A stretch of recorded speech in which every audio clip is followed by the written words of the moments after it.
tuning in and joining Thriving Goddesses.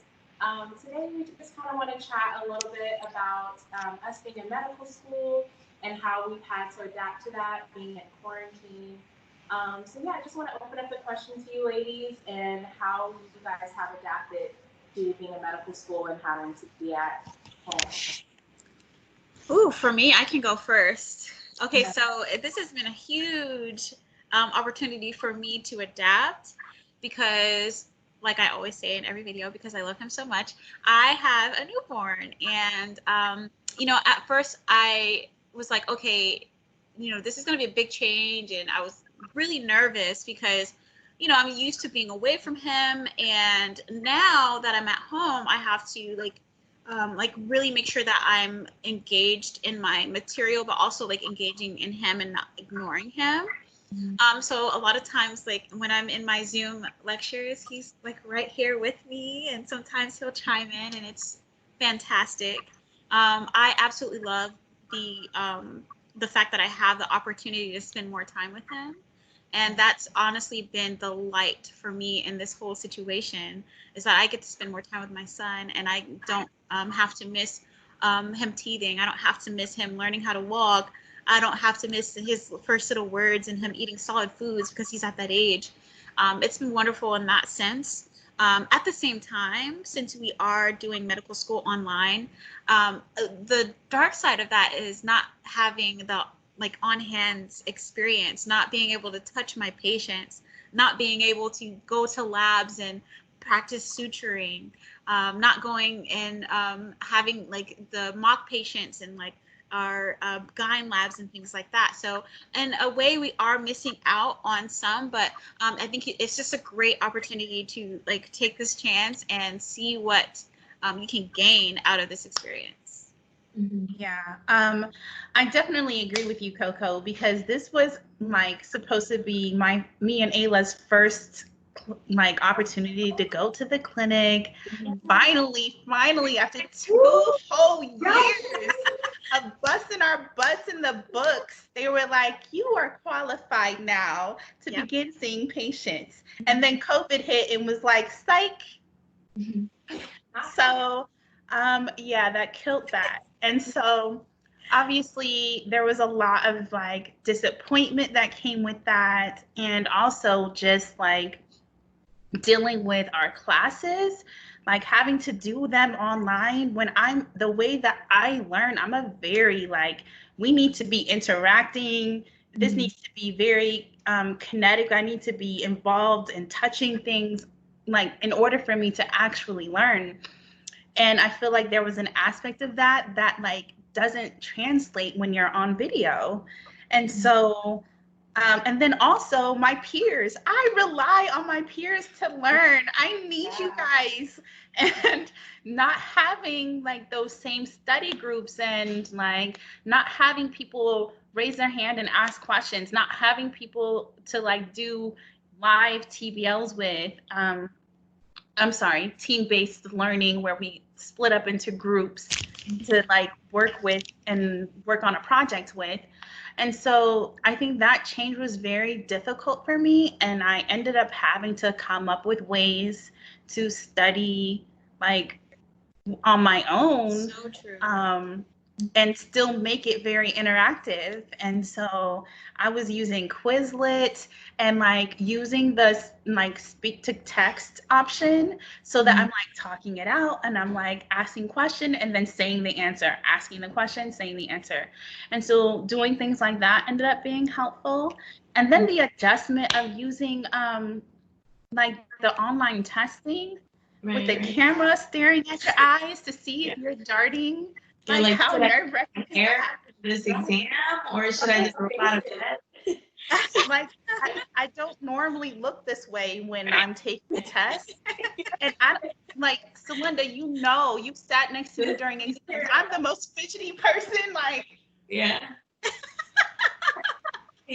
Right. I think when I was saying, I'm moving, and then I'm okay, all right. And so having to just sit still and don't move, look at the camera at all times. I And you know So why I'm laughing. nerve-wracking. You know I'm laughing because there are days where I've literally just woken up. We have an 8 a.m. test, and I wake up and I put this on. Right. Got my bonnet on. And then my son starts crying, so he needs to be nursed, and I have to turn the camera up to where you can't see my chest, like this, and I'm nursing him and struggling. I put him down, he starts crying, and you know, you get flagged when you get up from the test. It's a protocol that they use so that if you move too much or if you look away too much, it flags the camera. Just to like prevent people from being academically honest or dishonest. Yeah. So I get up and I go and I tend to my son. Like, it's a challenge. It's a challenge. I think for me, the challenge really, when they first announced that everything was going to be online, I was so happy because I was like, oh my God, I don't have to rush. I don't have to get all the way ready. I can get just half up ready, which is perfect for me because that's halftime now. Getting ready in the morning. I could have my food right here. It's not bothering anyone, like no smell. So I was really happy about all that stuff, but I got really lazy when it came to the dedication and the time it takes to keep up with your studying. And even the shift getting into our shifts. That too, and having enough time to prep for the patients, that was hard because in the beginning I was like, you know what, I'm about to do these classes from my bed.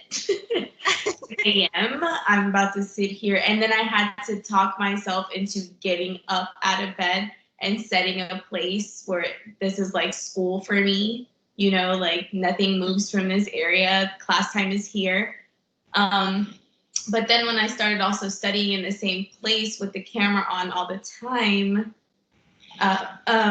so we just lost Linda. That's another thing that happens is sometimes you might just leave in the middle of your class. Yeah, technical difficulties. Professor might shout you out, like, where did Celinda go? Linda, are you still with us? Turn your camera on. How about that? I think she's still. Oh my God, y'all! My phone overheated. It's all good. Yeah, We're glad you're still here. Uh-huh. There you go. See, guys, this is so I common. had to there we go. We got you back. Yeah, my phone had overheated just because, like, where I'm at, like the lighting. And It's all good. Should we start over, you guys? do you think we need to? No, I mean, I think it goes perfectly, like, it's like a great segue into what we're talking about anyway, because I mean, you get audio issues, you get like video, like webcam issues with these online classes, and even sometimes when you're taking an exam, your internet might start getting tricky, and then you have to like take the exam all over. Exactly. And what I was getting to is I literally had to set different spaces as much as I could for different activities. Because it is hard. It is really tough to stay in one spot all day for multiple classes, and you're like, you're trying to stay awake, and you're just in your room, or you're in your living room, or your dining room, or whatever it may be. So I had to literally start doing that, and it made a little bit of a difference, but it's gonna take a little bit of discipline and a little bit of push. For you to stay motivated and stay on top of your game. Definitely. Yeah, y'all. We got you back. My life this is my life during quarantine. But anyways, I think for me the adjustment was a little bit difficult, just because kind of like you guys all mentioned, like, or you hear, you mentioned like you learn from your peers and stuff. You like being around, people. And that's huge for me too. And so I was just like, and I don't have a roommate right now too. So I was just like, oh my God, I'm like really just solo right now, But, I learned to adapt and to kind of like, make a schedule for myself, obviously. And, to try to connect with other people as well. So I had like study sessions, like Zoom study sessions with some of my peers. So that way we can like feel like we're like studying together, and so that's one thing. And I had another one too. It totally slipped my mind. But I think just like being on Zoom as well and just looking at the screen for so long was also like a hard adjustment. Like I really thought I was gonna go blind before. Wait, I was like, that's it. You're two. I'm gonna be blind. But so I had to learn how to adjust to that by like, hooking my like laptop up to like my TV so that I wouldn't be so close to the screen. Printing more more material. So those were ways, that I ended up adapting. But yeah, I guess like the positive side is like being able to definitely roll out of bed and hop on, you're in class. So that's been nice. You don't have to get all dressed up. You can just click the screen and no one will that you're still in your PJs, hair rolled up, so I think that's been a positive. Yeah. Yeah, it's so interesting to see everyone like in their like home environment. And speaking of that, you've had to be like really creative, I'm sure, with ways to minimize your distractions and ways to remain disciplined when you're in such a place of comfort. This is my safe place. This is where I come and unwind. So I have to pick a particular place, just like Ayla said, to where I can be in like go mode mentally, so that I know that I'm gonna be on my A game. Because like if not, then I'm just gonna feel a little bit too blah and a little bit too relaxed, and that's definitely not what you want to do when you're working with patients or in medical school in general. Exactly. Yeah, it is very interesting what you said, Coco, because I mean, at the end of the day, like having to be in your own home and seeing all your classmates, if they even have their video on, because these days, like video off, mute. And I'm like, are you even here? Like, so, I mean, it definitely minimizes the kind of interaction that we have. But when people do have their cameras on, you see their kids, you see their cats, their dogs are barking. Like, it's crazy, like, how many distractions that people have. I remember in one of our classes for nutrition, we had to do like a TED Talk. And one of our classmates who was doing the TED Talk with us was like, "Dog, stop barking!"